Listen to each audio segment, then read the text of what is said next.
The Raven by Edgar Allan Poe. Once upon a midnight dreary, while I pondered weak and weary over many a quaint and curious volume of forgotten lore, while I nodded, nearly napping, suddenly there came a tapping, as of someone gently rapping at my chamber door. "'Tis some visitor," I muttered, tapping at my chamber door. Only this, and nothing more. Distinctly I remember it was in the bleak December, and each separate dying ember wrought its ghost upon the floor. Eagerly I wished the morrow, vainly I had sought to borrow from my books surcease of sorrow, sorrow for the lost Lenore, for the rare and radiant maiden whom the angels name Lenore, nameless here forevermore. And the silken, sad, uncertain rustling of each purple curtain thrilled me, filled me with fantastic terrors never felt before, so that now, to still the beating of my heart, I stood repeating, "'Tis some visitor entreating entrance at my chamber door, some late-night visitor entreating entrance at my chamber door. This it is, and nothing more." Presently my soul grew stronger, hesitating then no longer. "Sir," said I, "or madam, truly your forgiveness I implore.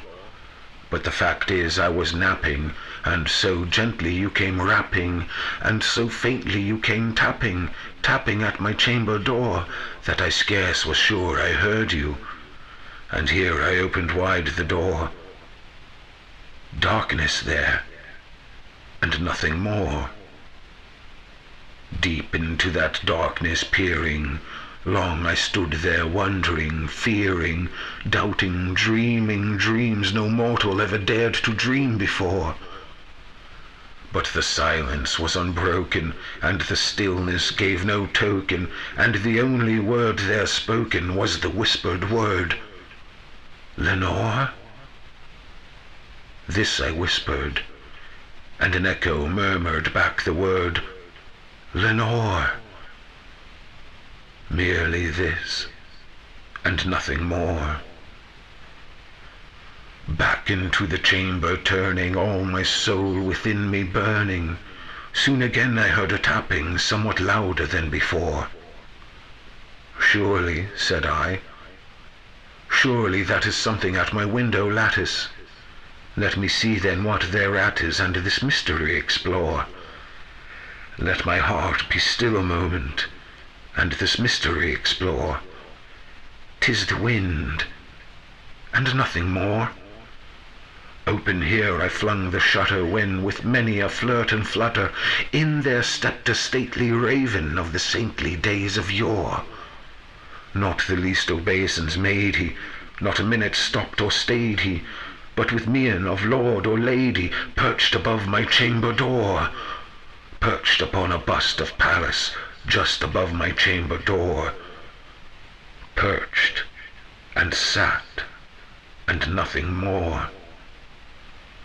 Then this ebony bird beguiling my sad fancy into smiling, by the grave and stern decorum of the countenance it wore.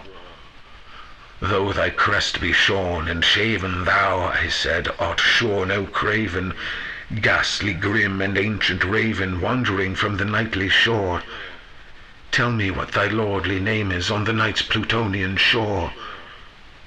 Quoth the raven, "Nevermore." Much I marveled this ungainly fowl to hear discourse so plainly, though its answer little meaning, little relevancy bore. For we cannot help agreeing that no living human being ever yet was blessed with seeing bird above his chamber door, bird or beast upon the sculptured bust above his chamber door, with such a name as Nevermore. But the raven, sitting lonely on the placid bust, spoke only that one word, as if his soul in that one word he did outpour. Nothing further than he uttered, not a feather than he fluttered, till I scarcely more than muttered, other friends have flown before. On the morrow he will leave me, as my hopes have flown before. Then the bird said, nevermore.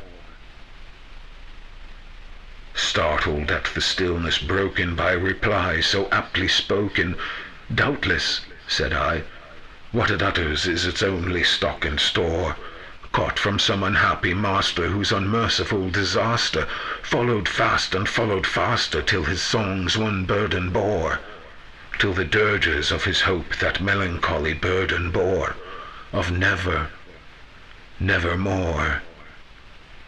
But the raven still beguiling all my fancy into smiling, straight I wheeled a cushioned seat in front of bird and bust and door. Then upon the velvet sinking, I betook myself to linking fancy unto fancy, thinking what this ominous bird of yore, what this grim, ungainly, ghastly, gaunt, and ominous bird of yore meant in croaking, nevermore. This I sat engaged in guessing, but no syllable expressing to the fowl whose fiery eyes now burned into my bosom's core.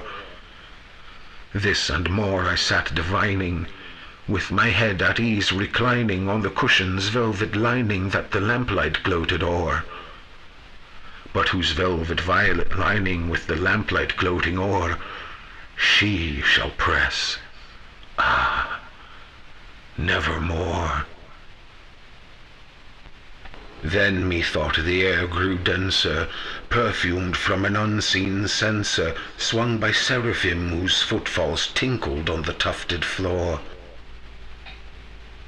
Wretch, I cried, thy God hath lent thee, by these angels he hath sent thee respite, respite and nepenthe from thy memories of Lenore. Quaff, oh quaff this kind nepenthe, and forget this lost Lenore. Quoth the raven, nevermore. Prophet, said I, thing of evil, prophet still, if bird or devil, whether tempter sent or whether tempest tossed thee here ashore, desolate, yet all undaunted, on this desert land enchanted, on this home by horror haunted, tell me truly, I implore, is there balm in Gilead? Tell me, I implore. Quoth the raven, nevermore. Prophet, said I, thing of evil, prophet still, if bird or devil, by that heaven that bends above us, by that God we both adore, tell this soul with sorrow laden, if within the distant Aidenn it shall clasp a sainted maiden, whom the angels name Lenore. Clasp a rare and radiant maiden, whom the angels name Lenore. Quoth the raven, nevermore. Be that word our sign in parting, bird or fiend, I shrieked upstarting, get thee back into the tempest and the night's Plutonian shore. Leave no black plume as a token of that lie thy soul hath spoken. Leave my loneliness unbroken, quit the bust above my door. Take thy beak from out my heart, and take thy form from off my door. Quoth the raven, nevermore. And the raven, never flitting, still is sitting on the pallid bust of Pallas just above my chamber door. And his eyes have all the seeming of a demon's that is dreaming, and the lamplight o'er him streaming throws his shadow on the floor. And my soul from out that shadow that lies floating on the floor shall be lifted nevermore.